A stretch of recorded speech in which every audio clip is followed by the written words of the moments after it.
friends, today I am going to do the hardest thing that I have done so far this year.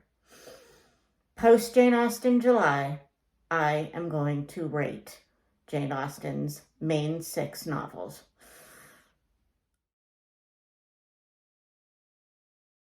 So, this Jane Austen July, I had a goal of rereading all of Jane Austen's main 6 novels plus Lady Susan.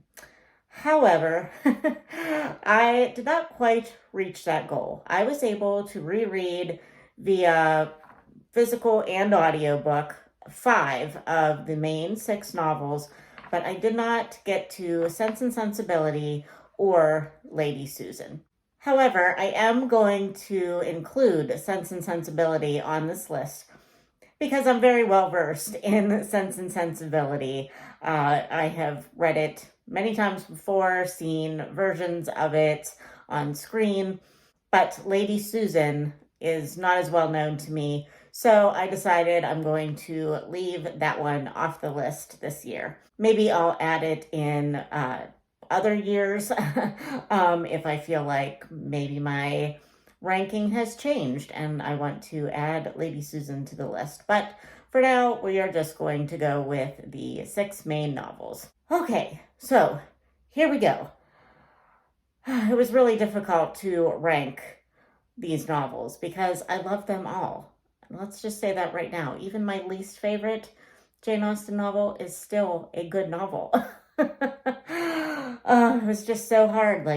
That's why I avoid doing these every year, because it's so hard to do.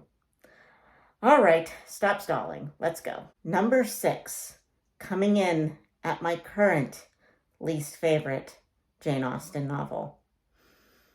Mansfield Park. I know, guys, I know. I love Fanny. Fanny Price is a very underrated character, and she's great, and so many of us on BookTube love her. I do too. Nothing against Fanny. I really wanted to rate this one higher. But this year, it was just too slow for me. I just felt like the whole first half of the book, maybe more, dragged for me. I don't know what it was.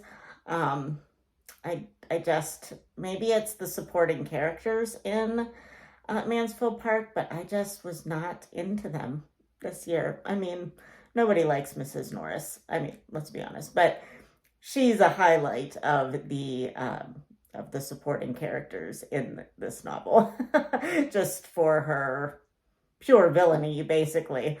But yeah, I just couldn't get on board with the pacing this year. And it was probably just a mood. I've liked it in other years that I've read it. But I also just could not get behind the love interest of, and this is going to have, there will be many spoilers for this. I should just put that out there before I say what I was going to say next. Okay, ready? I just can't get behind the match of Fanny and Edmund. I don't like Edmund. I think he is hands down the worst of Jane Austen's heroes. He is just devoted to this woman the whole time, the whole book. He is devoted to this woman who couldn't care less about him and basically tells him that she will never respect his chosen profession. And she basically puts him down at every turn and shows that she is not a good woman, but yet he still clings to her. And for no reason. They weren't engaged. He just was really, I don't know, infatuated with her or something. So then once she's gone and he realizes that he can't have her, he pines for her for, who knows, years, maybe a year, I don't know. But eventually we just get kind of this wrap up in the end of and Edmund finally got over Mary and decided that Fanny was okay. What? And then Fanny just lets it happen. I mean, I guess back then, what were you gonna do? But still, I would have just been dude, Okay, you've lost your chance.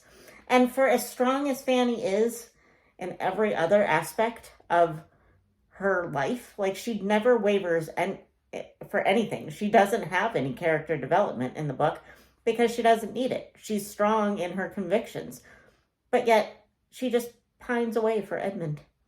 They for until he finally decides, like, oh yeah, I guess I'm not going to get a girl unless I have Fanny. Okay, that's enough. Can you see why I rated this book so low this time? Yikes. Number 5 on my list is Northanger Abbey. I really struggled with this one because I really do like the story, and I feel like it is fast paced. It has good villains. It has just an excellent, well rounded group of characters, but I just don't like Catherine Morland, and I don't really buy the romance at the end between Catherine and Mr. Tilney. I love Mr. Tilney. Mr. Tilney probably is my favorite Jane Austen hero.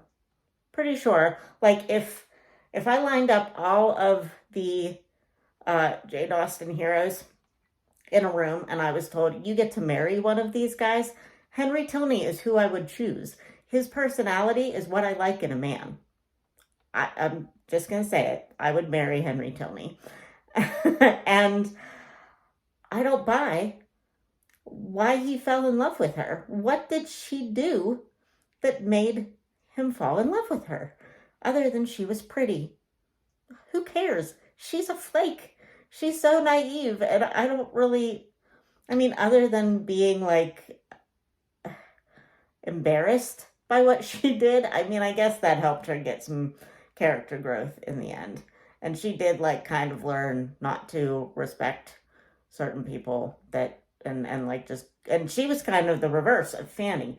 She was way too wishy-washy and was easily swayed by some of the characters in this book and by her own imagination. So it was kind of a reverse of Fanny and Edmund to me, where in Mansfield Park, I believe that Fanny deserved much better than Edmund. And in this one, in Northanger Abbey, I think Henry Tilney deserved much better than Catherine Morland. I'm just going to say it.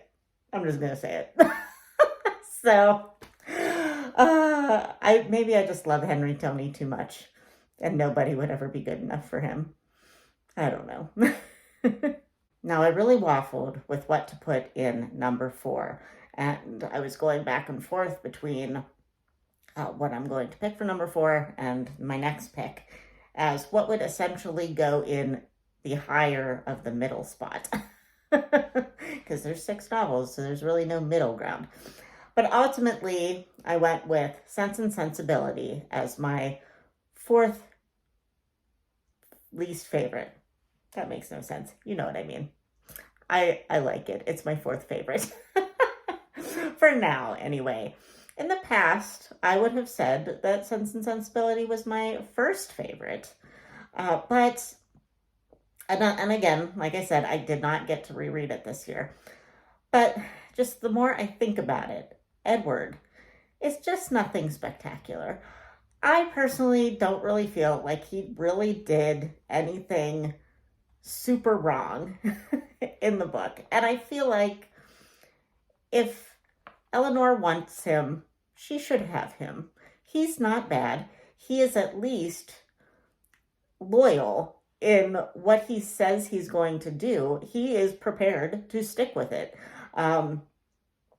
But he never did anything spectacular. There was no like gallant gesture of love, which, obviously wasn't really her style as much as Marianne's. So I guess she didn't really care. But I would have liked to have seen a gallant gesture from him. But it wasn't really until Lucy was like, yeah, you're not good enough for me. I'm leaving you for your brother. That, he was kind of like, oh, I'm free. I can go and see if Eleanor will have me now. And I just was like, nah, okay, that's fine. But it didn't do anything for me. Now, that being said, I still love this book. I love the sister relationship between Eleanor and Marianne. I love um, the difference in the way they behave. I even like the fact that Colonel Brandon ends up with Marianne. Even though I think like I would have liked to have seen Colonel Brandon with Eleanor too, I just like that they had a friendship. And I think that um, Marianne probably just brought out something in Colonel Brandon. And Colonel Brandon likewise brought something out for Marianne. And they both like sort of leveled each other out. You know what I mean? Did you get me? So I really, really love this book, but it just went farther down on my list this year. Number one, because I didn't reread it, so like I don't feel as though like everything's as fresh in my mind, and partly just because as much as I love Hugh Grant in the movie version, Edward's just nothing that great. So he's fine, but he's like, nah, all right, if that's your only option, Eleanor, and you want him, okay. Number 3 pains me a little bit because I would have previously, last year, said that this book was my favorite Jane Austen, and now it has moved to number 3. And yeah, it just hurts me. But my third pick is Persuasion. And I think I put it down to 3 for much the same reason as Mansfield Park. I just felt it was too slow in the beginning. There was just not a lot going on with it until they go to Lyme. And until then, we're just getting we don't even get the backstory from Anne and Captain Wentworth, other than, the fact that Anne was persuaded to not marry Captain Wentworth because he did not have prospects at the time. But it felt weird to me that her entire family kind of seems to have forgotten that that was the case and that she wanted to marry him or that he wanted to marry her. And they're just acting like this new guy is in town. And I'm like, did you not remember that he wanted to marry Anne before? Like, you're acting like he never existed in your lives before. And only Anne seems to care. And it just seemed weird. Like, underdeveloped, I guess. I don't know. Maybe not underdeveloped. That's not the right word. But it just seemed odd that that kind of family dynamic was kind of glossed over, like that they wouldn't have had any clue about him. I mean, obviously Lady Russell.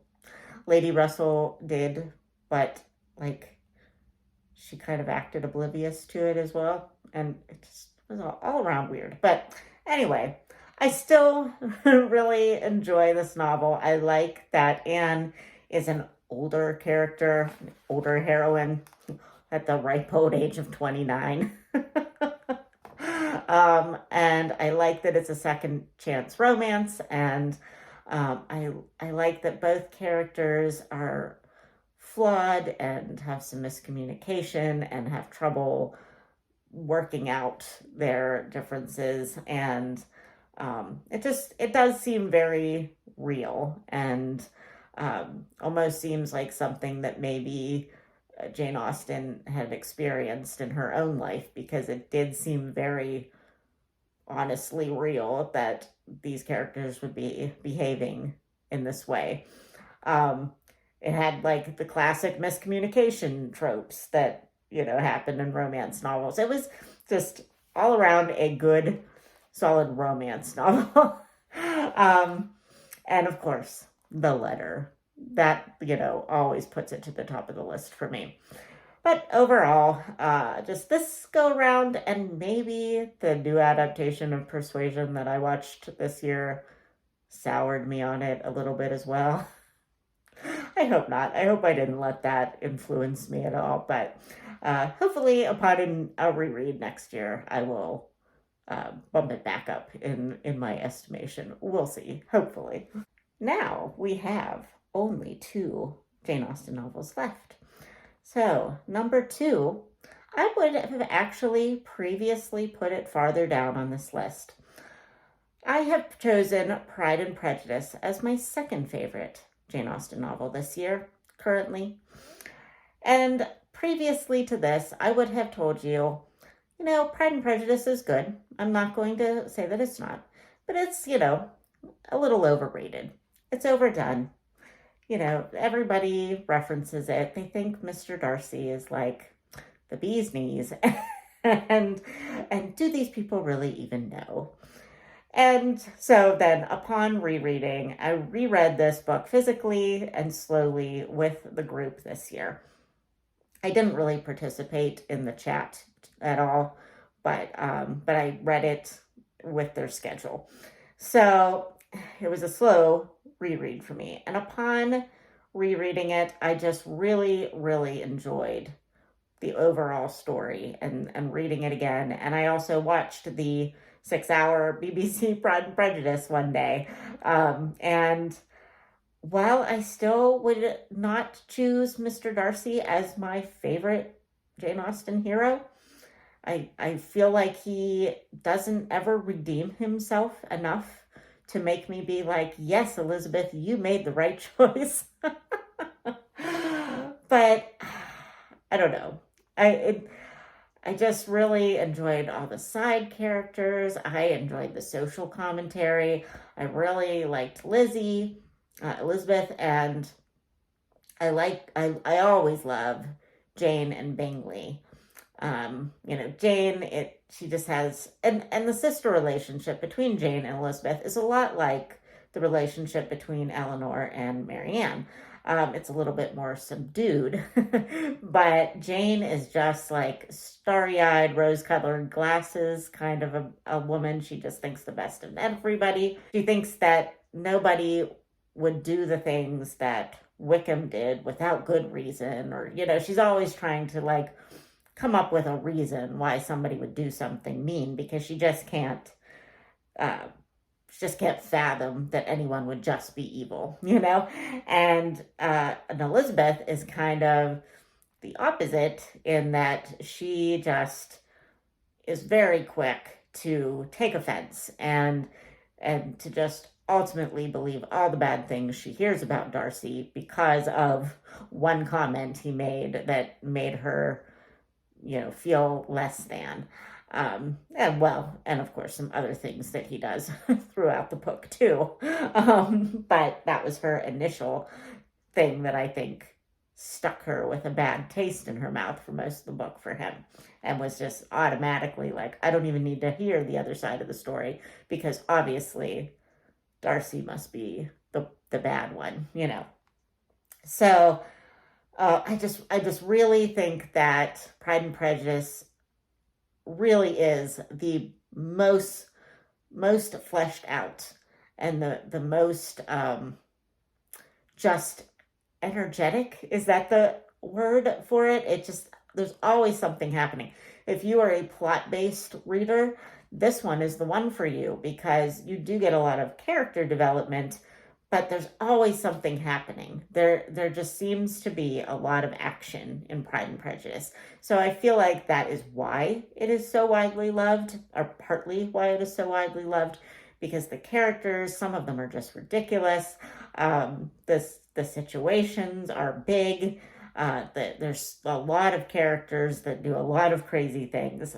So I really, really enjoyed it a lot more upon this reread. So I had to put it in the number 2 spot.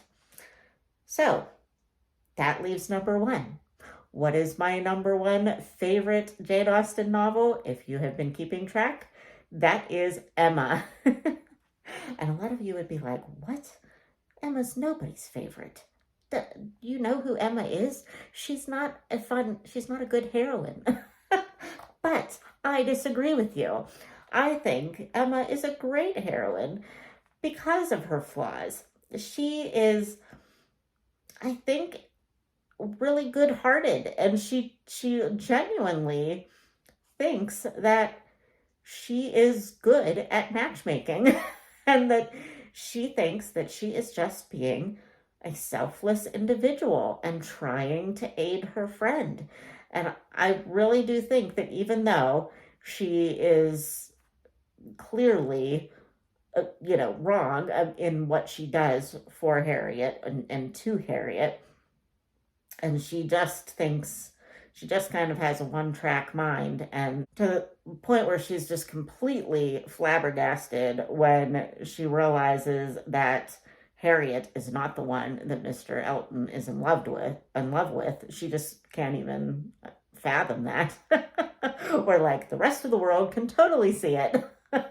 And yeah, but I just honestly think she was just so focused on trying to be her friend's like benefactress that, yes, part of it is probably selfish. Part of it that was that she wanted the glory of this great match and to elevate Harriet. But I think too she just really liked Harriet, and she wanted to see her move up in the ranks to where she would be equal with Emma. And also with this novel, I just love the dynamic between Emma and Mr. Knightley. I love Mr. Knightley. He is just so steadfast and just stable. And he is not afraid to tell Emma what is going on. Like he treats her like a child when she needs to be treated like a child, but he doesn't do it in such a way as to permanently scar her. He's just like, yeah, Emma, don't you understand what is happening? And, when she insults Miss Bates, he just outright tells her. And I just love that about Mr. Knightley. I think like he's not afraid to stand up for people that are even like socially beneath him. He knows that his position could make him one way, and he doesn't want to be that way. He wants to be a good person. And I really admire that about him. And I really admire the way he kind of helps Emma to grow. And that is also ultimately why I love this book so much, is because I feel like of all of Jane Austen's heroines, she is the one with the greatest amount of growth throughout the book. Now, this is probably her longest book. Maybe, I think so. So, there's a lot of room within the novel for her to grow. But I just think that Jane Austen did a really superior job of showing that growth throughout the novel. So there you have it, friends. Post Jane Austen July ranking of her novels.